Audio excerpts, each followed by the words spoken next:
All right, welcome. We're about to jump into Chapter 4 of The Adventures of an IT Leader.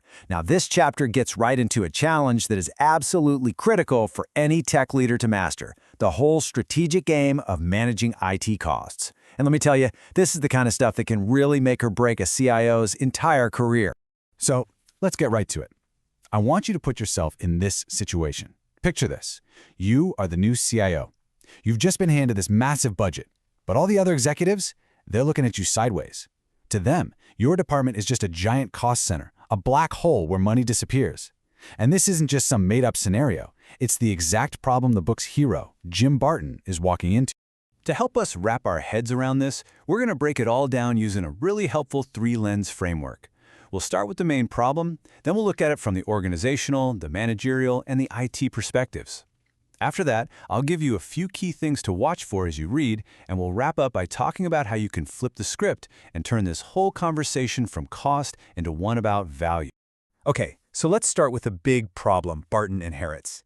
He's got this enormous IT budget, right? But to everyone else in the company, it's a total mystery, a complete black box. They don't see it as a strategic investment. Nope, they see it as a massive cost.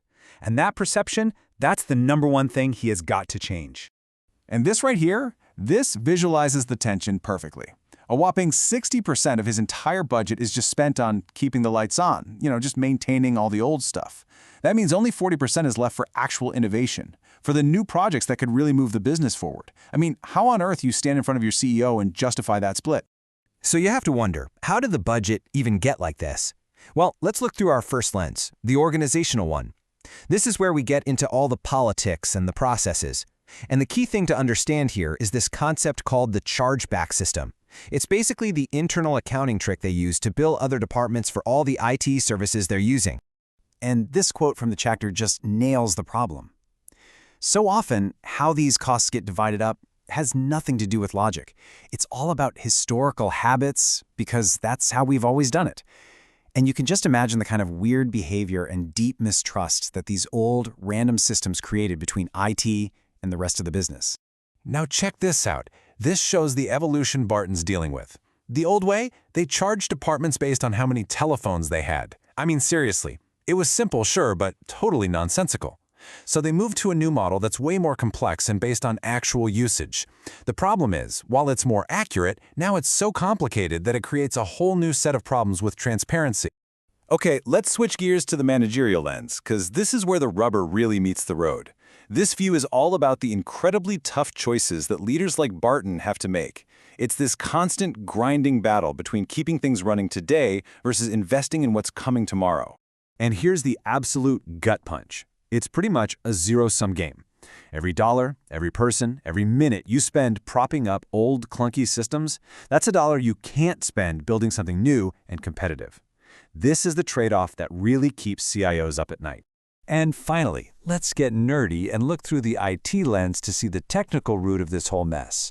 Why are the maintenance costs so ridiculously high? Well, the answer comes down to a single concept: legacy architecture. It's the crushing weight of all the technology decisions, big and small, that have piled up over the years. I love this slide because it shows something that's really counterintuitive. It shows how a bunch of good, logical decisions made in the past can add up to a really bad situation today. Each step made sense at the time, but without a grand plan, you end up with this tangled, fragile, and incredibly expensive system that just eats your budget for breakfast. Okay, so to make sure you get the absolute most out of reading Chapter 4, let's talk about what you should be looking for. As you're reading the story, I want you to have your radar on for some of these key strategic issues. Think of this table as your roadmap.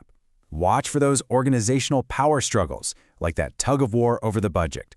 Really pay attention to the tough managerial decisions, like choosing between a quick fix now versus doing it right for the long term. And make sure you get a solid handle on the key IT concepts, like chargebacks and the application portfolio, which is just a fancy term for all the software, old and new, that the company is running. And all of this brings us to the final and, frankly, the most important point of the entire chapter. For any leader in the digital space today, the end game isn't just about managing costs. The real goal is to make a strategic pivot, to completely change the conversation from being about cost to being about value. So this is the big idea I want you to take away. Getting a handle on an IT budget isn't just an accounting exercise, it is a fundamental leadership challenge. It's about changing how the entire company thinks about technology, not as a burden, but as the engine that drives growth. So, as you crack open the chapter, I want you to keep this question in the back of your mind. Because figuring out the answer, learning how to move beyond spreadsheets and tell a powerful story about value, that's what separates a good IT manager from a truly great strategic leader. Enjoy the chapter.